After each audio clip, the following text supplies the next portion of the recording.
Stitt. Another tie. Sometimes you win. Sometimes you lose. Sometimes you tie. It's like kissing your sister. It ain't I've that never good. seen so many ties. It's funny how, as It's you know, 3 so far. I'm a big hockey fan, and my daughter, the Marlins the Panthers have been incredible, and a ton of overtime games. So I watch with my 8-year-old daughter, and even she knows to yell free hockey. Right. Because Good you for get her. the 4-on-4 for 5 minutes, which is so exciting. Right. And then, or the 3-on-3, and then you get the shootout, right? And there's nothing more exciting than a shootout. And it is funny, and just watching these games end up in these ties. I have a question for you. Did you see Ryan Yousefi's New Times article? I did not. In the New Times about the Marlins? No. Is it good? National study. Okay. The Miami Marlins fans drink more when their team is losing than any other team in Major League Baseball. Really?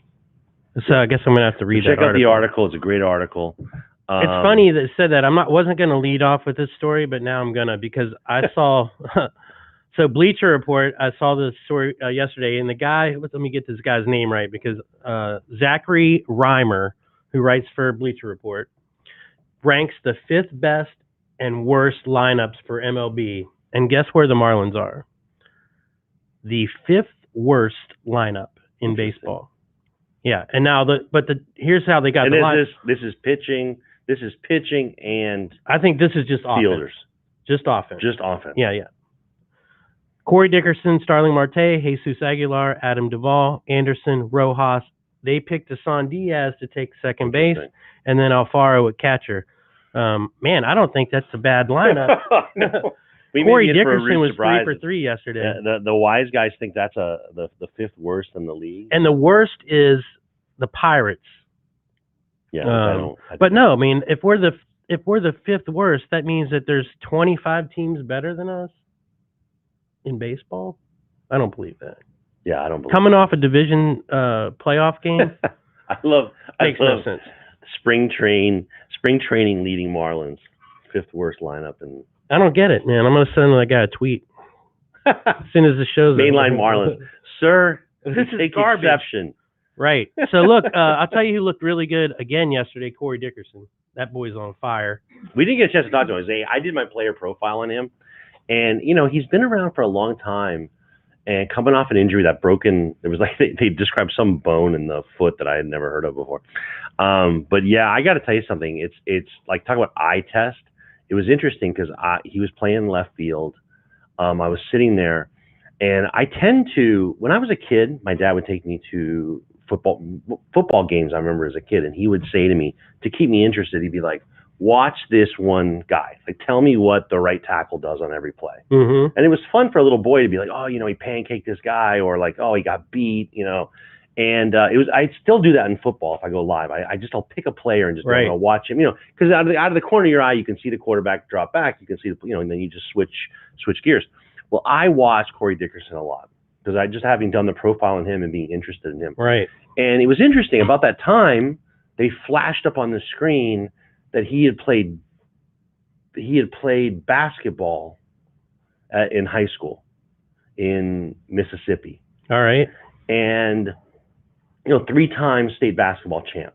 And it was funny watching him move around. Like, he's very athletic and he can move. And he's a big boy too. Yeah. And it was interesting watching him, and then he hit the home run. Yeah. And he hit the home run with it. And it's gonna, he definitely is looking like, he's going to hit his stride and have a good season. I mean, we need it too. Yep. We need it too. Pitching yesterday was horrific. Eleazar, 3 earned runs on 4 hits, 2 2/3 innings. But the real surprise to me was Ross Detweiler getting blown up for 4. Yeah. And he only went an inning. Yeah. That's just, I don't think that's what the guys were expecting from him at all. When they signed that guy, it was like, oh yeah, this is going to be one of the how we shore up our bullpen. Not when you're giving up 4 runs in an inning. That's really not how you do that. That was horrible. So let's talk about tomorrow, because as we continue National Women's History Month, And shout out to our women, our fans watching, Christina Hernandez.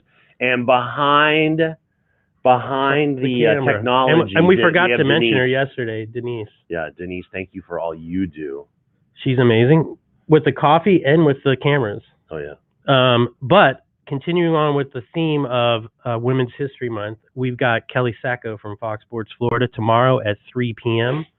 I'm going to do an event on Facebook and promo it out on all social media so people can come in and watch that because it's going to be great. Awesome. And, you know, it's not just about like talking to her about women in sport because I think that's important, especially considering the climate and especially considering the Marlins and the strides that they're making in that area.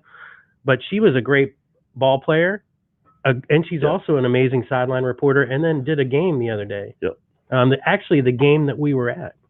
No, she'd done one before that. I thought also. I heard her. No, not the Nationals game, the Houston game. Yeah, I think she did that Houston game. So, but we're going to get to ask her all about that tomorrow, and that's going to be at 3 p.m. Should be fun. I'm looking forward to it. So we 21 days playing the lowly Houston Astros tomorrow. the unrepentant. Yeah, they seem like they're probably going to try to do it again, like cheat. Because there's no way they're going to win. Talk about controversy. It was yesterday we didn't get a chance. The crazy weekend, a lot of controversy, and one of the things. Did you see the video of the Mets? And now there was the big bang before the pitches. Yeah. Is that for real? You think? I'm not sure, man. Those people are weird. It's like anyway. I mean, you got no ball in the glove. Hey, you're out, bro. No, you're not. We haven't talked about this too because there was a pitcher, a Tulane pitcher. Did you see this video of him throwing what he was throwing? Mm-mm. It looked like wiffle ball. Yeah, the ball was moving in ways like he was making people look silly. And here's his glove. And he was constantly, like I watched the video. Right. He was constantly doing this. Yeah. Getting a little which looked like he had sticky goo on there. And he's doing it.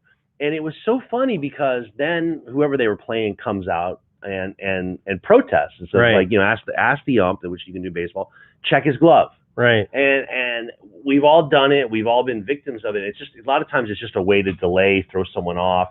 It pisses you off, if you're the pitcher. Of course. You got to kind of keep your cool. Yeah. Because if you're not doing it, I mean, if you're doing it, obviously. Right. Then you got to. Yeah. But if you're not assuming you're not doing it, it pisses you off because here you are. They're accusing you like you're not really that good a pitcher. And it takes you off your pace. Exactly. But what happened was it was so interesting because I've never seen this before. He said he's not. His quote was, "I'm not good at breaking in my glove, and the glove bubbles up there, and to set it, I do that." And I got to tell you something. I don't think that's what he was doing. Right. I think he was doing it to mess with their heads. Yeah, I like it. Because it was so blatant how he was doing it. I think that he was trying to get into the batter's heads that this guy's cheating. Right. It was a really interesting baseball moment. You can't be dumb and go to Tulane. That's a good school. Yeah. And it's interesting. My sister's a proud Tulane alum. It's a great school.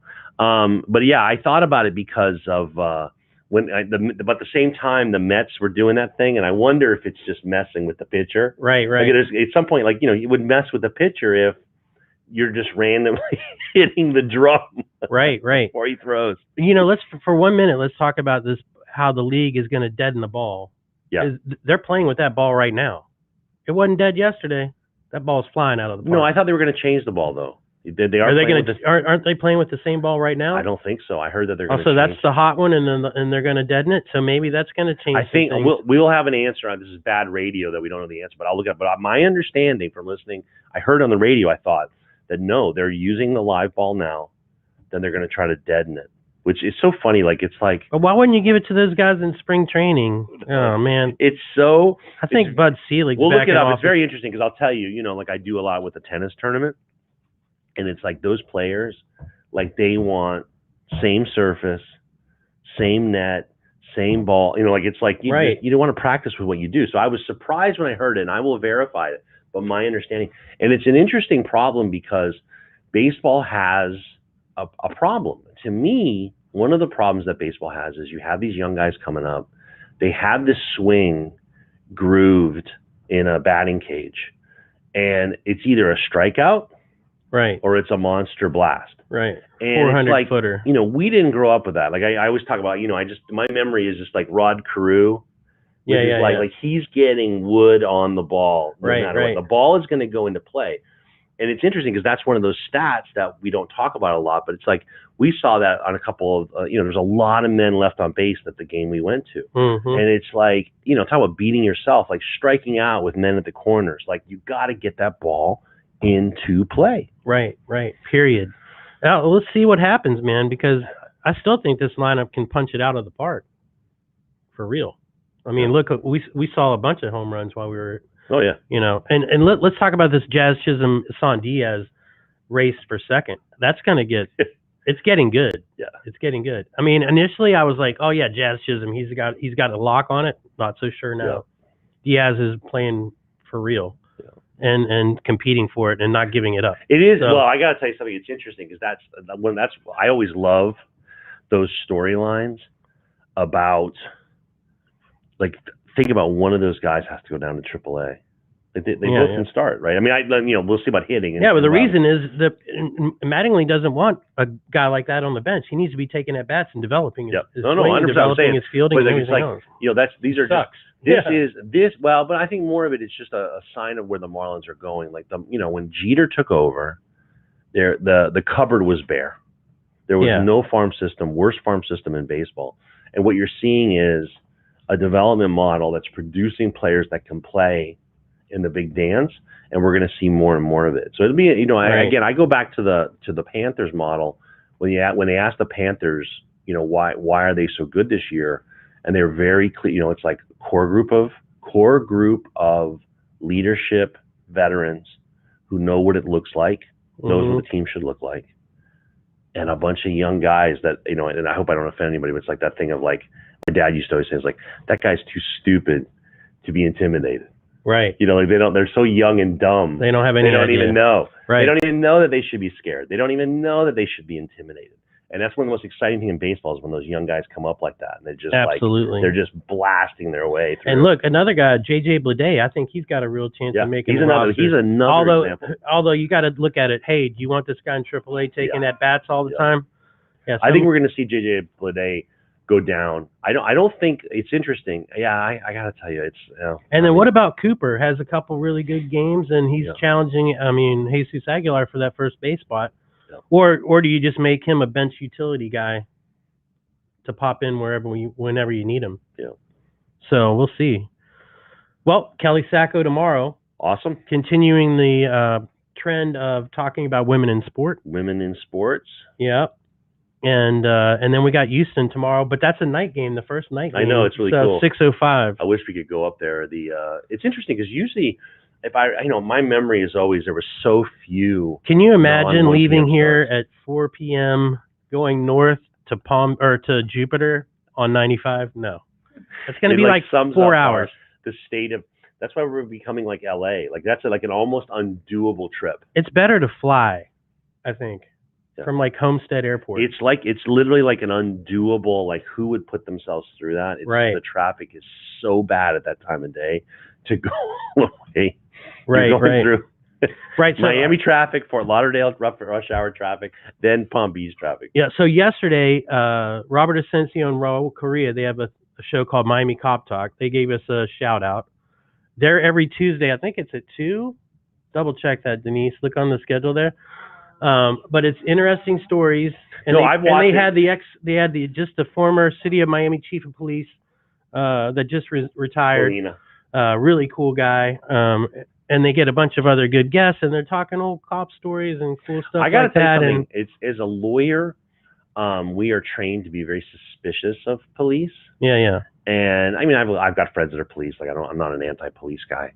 But I would say that show is much more interesting than I thought it would be. And I think it's really important. I have said for a long time that we need to hear from our police. We need to hear their perspective. They've been getting a bad rap lately. There's two sides to solving this problem. I think we all admit there's a problem. And I love that the dialogue is happening. I love hearing their perspective. as we figure out how to go forward Right. and deal with And it. those guys were, I mean, both shot at a bunch of times, so they've got some good stories to tell. And they came through in the period of the Cocaine Cowboys and all the craziness of Which I know is a big 85 interest of yours. Yeah, I love that stuff. Yeah, especially like the Miami River Cops and those stories. And those guys know those guys, and pretty interesting. So definitely tune definitely into check that them out. show. It's a good- Shout out that's a good to show. Miami Cop Talk. Asensio does a great job, and the show is a good show. Absolutely. All right, so episode 16, Mainline Marlins. Hold on, let me get Biggie Smalls back again. In the books. Let me get Stay tuned. Biggie back again. Hold on, Biggie. I got you, brother. All right. Go Fish.